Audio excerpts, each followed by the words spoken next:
We don't have any hits. But we got this song.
Okay, that was Jesse Cook, and we are very thrilled here at Buzzlocal, and thanks for watching, to have Jesse Cook in our studio today as his concert is tonight at the Capitol Theatre in Moncton. Welcome, Jesse. Hello. How are you? I'm good. How are you? Very fine. I see that the locks are missing. Yeah, the hair's gone. Had to do it.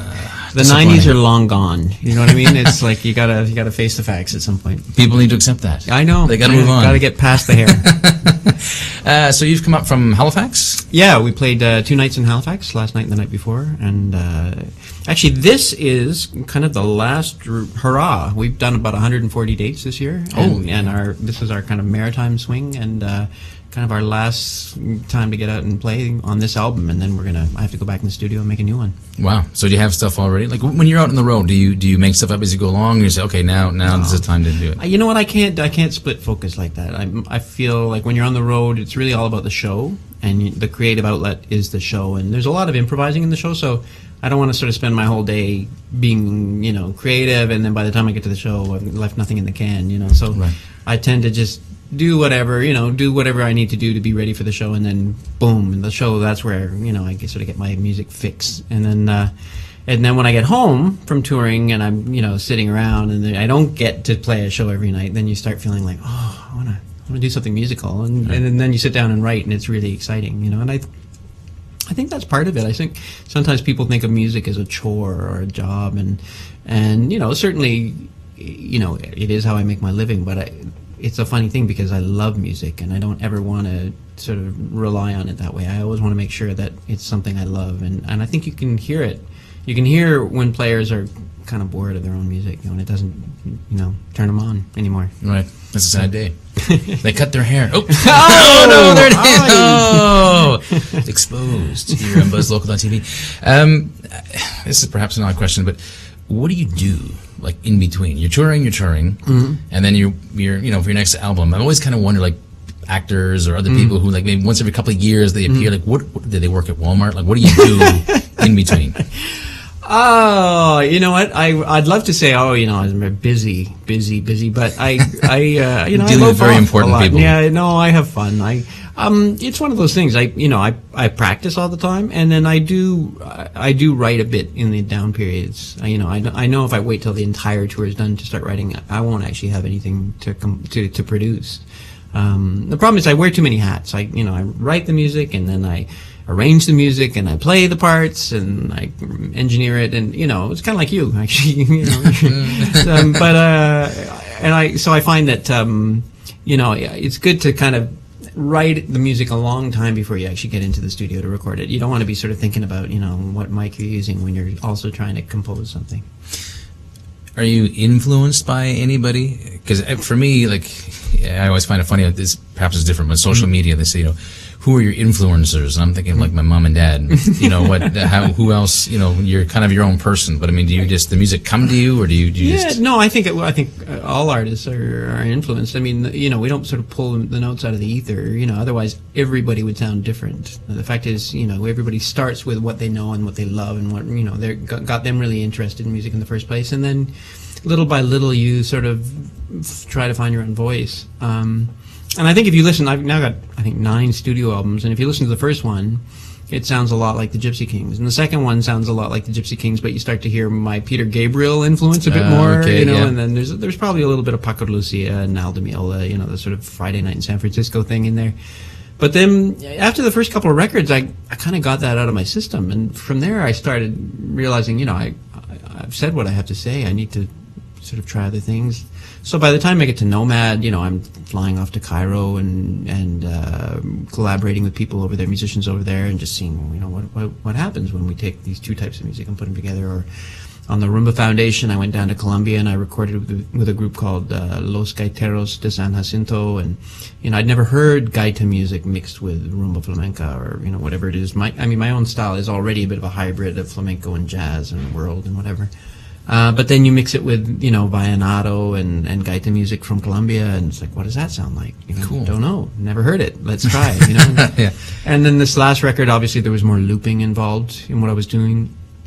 And it's one of those things that until you actually try, until you know, experiment and kind of step off the beaten path, it's hard to feel like anything you've done is really your own. You always have to sort of say, well, you know, I really like the Gypsy Kings, or you know, really like Paco de Lucia, or whatever. Yeah, you know, yeah, whatever yeah. it is that influenced you. Like the music in Colombia, how would you? I mean, would someone play that? Would you just kind of search on Spotify for Colombian music? I mean, how would you know about? Like, how would you get in touch with anybody to get down there and say, hey, let's do Actually, this? I have to say, with Los Gaiteros, it had to do with somebody I knew in Canada, a guy named Alfredo Caja, who has a festival, a world music festival, and I was talking to him one day about the next record and what I was interested in, and you know, I was talking about wanting to explore the roots of ida y vuelta forms for flamenco, which are forms that are influenced by the Caribbean and Latin America, and you know, I was talking about Cuba and maybe going to different parts of the Caribbean or maybe South America, and he said, "Oh, have you heard of these guys, Los Gaiteros?" And also, I've always been a bit of a gaita fan, like this huge wooden flute, and I was like, "Wow, do you know anybody who plays gaita?" And he's like, "You got to hear Los Gaiteros." And he actually sort of put me in touch with their management, and you know, because these guys, you know, you can't actually pick up the phone and call them. They actually live in like a little village, and they make their instruments by hands. And Holy cow. yeah, so it was one of those things. We had to sort of get in touch with their management, and then the management, I don't know, send a carrier pigeon to them. I'm not sure. And then you know, they took like a 15-hour bus trip into Bogota to record with me. But, Holy cow! Yeah, it was great. Oh, that's wild. Yeah, a lot of fun. Why flamenco music? It's like did you start with the guitar? Like when you got into I started with the guitar. It's, you know, that is the sort of age-old question for me, because obviously growing up mostly in Canada, you don't hear a lot of flamenco. But the only explanation I can come up with is that it has to do with my early childhood. So I was born in Paris, and people in France at that time were listening to a guy named Manitas de Platas, and I know my parents had those records, and you know, and as soon as I learned how to run that turntable, I was playing whatever they had, the Beatles, the Stones, and also this guy, Manitas de Platas, and he's a sort of rough gypsy flamenco player from the Camargue region, and I love those records. And I remember the cover had a picture of his hand, and it was all gnarly and like muscly, but also kind of beaten up. You know, and you know, Manitas de Platas means, you know, little hands of silver. You know, like, little dainty hands of silver. So you know, something about it just got me hooked. And then apparently we lived in Barcelona when I was 2 for 6 months. I don't remember it at all. My mom said I had a little toy guitar. We moved to Canada. My first guitar teacher happened to be a flamenco teacher, so some of the first forms he taught me were flamenco. So it was one of those things. It just kept coming through my life. My dad later retired to Arles in the south of France and was neighbors with Nicolas Reyes of the Gypsy Kings. No way! Yeah. So it was, you know, one night there was like a party going on at the neighbor's house. And, you know, they were all up on their roof playing, you know, guitars. And how cool when they finished their song, my dad said, "Quick, play your guitar." So I strummed and I got invited over and we jammed all night. So it was one of those things where, you know, it just kept coming through. So you were influenced by your parents then? Yeah. You see? No, for sure. Actually, I have to say my dad, I mean, my mom's going to hate me saying this because she's like, but I drove you to those music lessons. But my dad actually, he loved, when he found out that I was interested in flamenco. Yeah. He just started reading about flamenco and buying flamenco records. He got in touch with this guy named Don Porin, who's an expat American who's written all these seminal books on flamenco. And they became pen pals, and we ended up doing like these driving trips through Spain with Don, and he would take us into these crazy little clubs and, Ronda and all these, places that are, aren't really on the tourist map of flamenco, and introduce us to players who aren't famous, and just sort of gave us a taste of what real flamenco was. And it's just one of those things, as I was in my early 20s at that point, it just got into my, under my skin, it got into my blood. Wow, that's awesome. So I didn't mean to interrupt your story. What you said in the Gypsy Kings rooftop playing. Oh yeah, so yeah, we played with those guys. I think I was about 19, and again, I think at that point I was a music student at Berkeley, and I was learning how to be a professional musician and this whole kind of Western music and jazz and whatever, and to kind of go off in the summer and have that kind of experience, which is just so, amazing, and the opposite of schooled music, but it somehow had something that was just incredibly powerful and undeniable, and it had a big influence on me. I couldn't deny it. It's kind of like hanging out with Muddy Waters or something like that. Yeah, exactly. There was that gritty, real street level. This is how it's done, kind of thing. Exactly. That and at that time they weren't the world famous Gypsy Kings. They were just a local band. Oh, okay. But they were guys who grew up in a caravan. That at the end of our street was a parking lot, and on the side of the parking lot was all the Gypsy caravans lined up, and they would string their laundry between the caravans. And I think in our mind it's the old style caravans. At that point it was like Winnebagos pulled by like 20-year-old rusted out Mercedes and stuff like that, but it was still the same. Like nothing really changed. They'd have a fire at night and people would be out there playing the guitars. Like the culture, kept being transplanted into a more modern society, but the actual culture didn't change, and that was kind of amazing. It's kind of anachronistic, Wow, that is really cool. Boy, that's a long road. How do we go from that? In terms of venues, is there one that stands out? I mean, the Capitol Theatre in Moncton. But besides the Capitol Theatre, actually, I got to say the Capitol is great. There's really something about Moncton, and I think my explanation is I think it's because that Moncton has that thing where there's French and English people living all together. Because Montreal is similar. You go to Montreal and there's a joie de vivre. You go to a concert, there's a kind of an X factor. People go a little bit crazy. Like they just love to have fun and dance and whatever. And Moncton's like that too. But over the years, I have to say, I often get asked this question, and at first I would say I'd have an answer, and now there's just been too many places where, wow, that was an amazing night, and different. Like it for me, what really surprises me is how you go to cultures that are really completely different, like we played,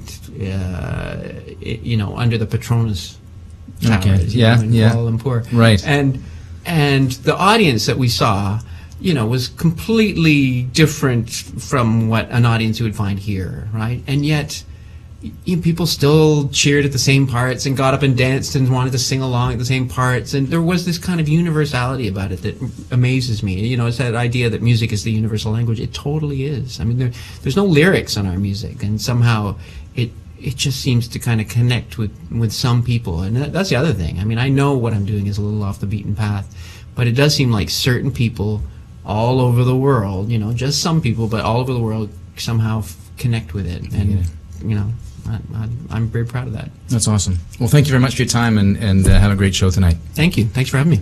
My pleasure.